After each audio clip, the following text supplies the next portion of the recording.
Hey there guys, Nordic Warrior here, welcome back to my movie review series. So, I recently got back from the theatre and we went to see The Conjuring 3, or The Conjuring, The Devil Made Me Do It, as it's also known as. A bit of a silly title in my opinion. But yeah, this is the third movie in the Conjuring series. Of course, I'm not counting any of the garbage, ridiculous cash grab spin-off movies like The Nun and Annabelle and La Llorona and all that shite. Like, I don't even count those. So yeah, they're not even relevant. But in the main Conjuring series, this is the third and hopefully final movie in the series. So let's talk about it. So, I was somewhat intrigued to see this movie. I wasn't really excited about it, but I was intrigued because the Conjuring movies, in my opinion, particularly the first one, I really enjoyed those movies. I think that the first Conjuring movie was a very, very strong and very well made horror film, and although horror is not my usual preferred genre, I think that when it's done right, it's a movie genre that I can enjoy.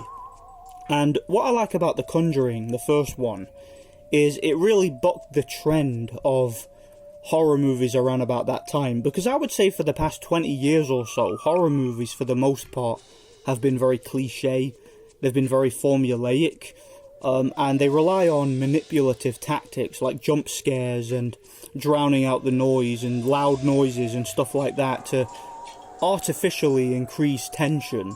And I'd gotten sick and tired of those types of films, and I really liked how the first Conjuring movie took a more traditional approach to horror. It was a film that had very strong characters, very strong writing.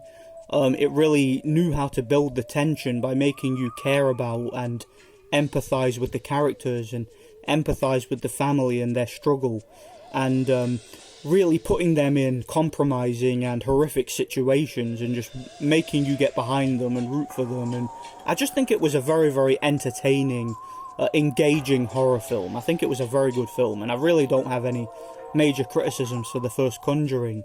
And it was loosely based on a true story, but of course with it being a movie and with it being a horror, they had to embellish and exaggerate certain things just for entertainment value, so I don't really mind that. But like I said, yeah, it was loosely based on a true story.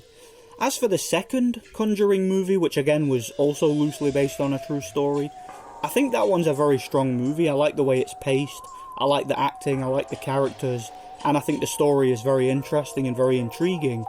But my problem with the second movie is towards the end it gets very silly.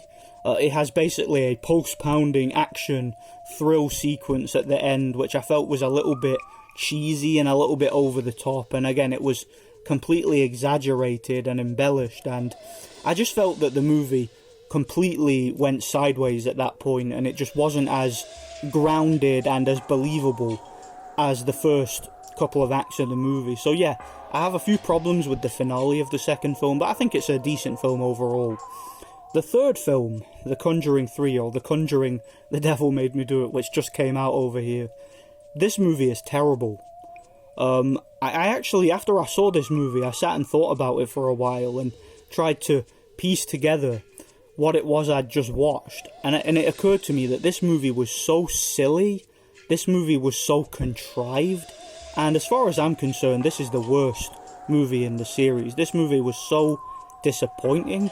Once again, it's loosely based on a true story. However, unlike the previous two movies, they take the silly, comic book-esque, over-the-top Hollywood shite and they dial it up to 100. They took it so far this time in regards to needing loud noises and jump scares and CGI demons. Like, there's a scene in this movie where they go to visit a morgue in order to sort of connect using clairvoyance to a dead body, and a big CGI like fat guy wakes up like a big zombie and starts chasing them around, and it reappears later in the movie.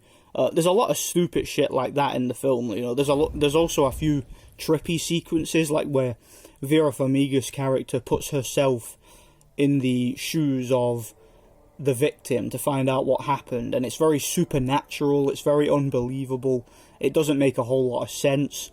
You know, the scenes where characters get brainwashed and demonically possessed, like, for example, there's a scene where Patrick Wilson gets some I don't know, some mind control dust blown into his eyes, and he picks up a big sledgehammer and chases Vera Farmiga around for about 5 minutes, trying to smash her head open with a sledgehammer. And I was watching it just thinking to myself, this is so silly, this is so over the top. And it doesn't surprise me at all to see that this movie wasn't directed by James Wan, who directed the first two. It was actually directed by a guy called Michael Chaves. I don't really like this movie at all, in case you can't tell. I think it was a very silly, over-the-top film. It starts out with quite a creepy and tense opening, where it deals with the possession and exorcism of a young boy. You get a scene right at the start where the boy's in the shower, and basically he gets covered in blood, and you get these big loud noises and screeches, and again, it's one of them typical horror movie tropes in modern day where the sound will drown out, and then all of a sudden, blah, blah, there's a lot of that in the opening of the movie, and that really set the tone for the film. It let me know what was going to happen. I was like, this is going to be a bad film. There's also a scene where one of the characters is sort of hallucinating, and he sees a guy turning into a werewolf, and I know that there was a lot of debate and controversy as to what happened to the guy in real life. Basically, in real life, this dude was claiming to be demonically possessed because he murdered his landlord, and he essentially got convicted with murder, but he was able to get his sentence reduced to a manslaughter based on claiming demonic possession. And I would have liked it if they'd focused on that, like if they'd had more scenes in the courtroom and more scenes with the Warrens and the main characters maybe debating back and forth with the prosecutors, and maybe going into the ethics and morality side of things. Should this guy be given leeway due to demonic possession? Is demonic possession real? Can it be proven? And stuff like that. I would have thought that would have been a much better route for the movie to go down. Keep it in line with the first two.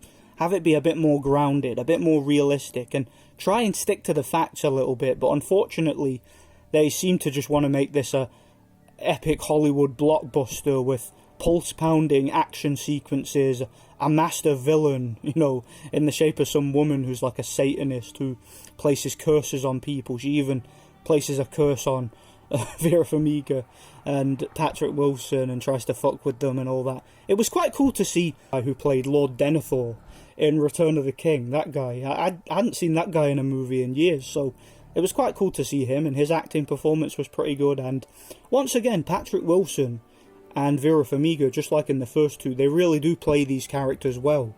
So their acting performances were fine. Other than that, though, the other actors in the movie, the young people, the teenagers, they were all pretty bad. The villain, in the shape of this weird, creepy, satanic woman, she was quite pantomime. And, this was just a very silly movie as far as I'm concerned. I almost don't even want to spend much more time talking about it. It was just a very silly, very Hollywoodized, supernatural action flick. It was like a comic film.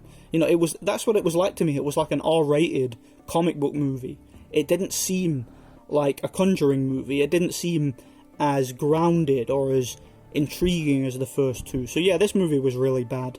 I give this movie a 3 out of 10. It's not garbage. It's not like complete and utter terrible trash. Like, it's not like The Grudge or Black Christmas or a movie like that. It's a movie I can watch. I can enjoy the performances, but again, it's not really got any redeeming qualities compared to the first two. If you want to watch a Conjuring film, if you could only choose one, I would recommend you watch the first one. That's a much better movie. The second one I can deal with, but I think the first one was a much, much better horror film as far as I'm concerned. It was genuinely tense, and it was grounded, and it was a lot more plausible in terms of its finale than this one. So yeah, let me know what you guys think anyway. I'll give this movie a 3 out of 10. Thanks for watching. Stay tuned for more movie reviews. God bless.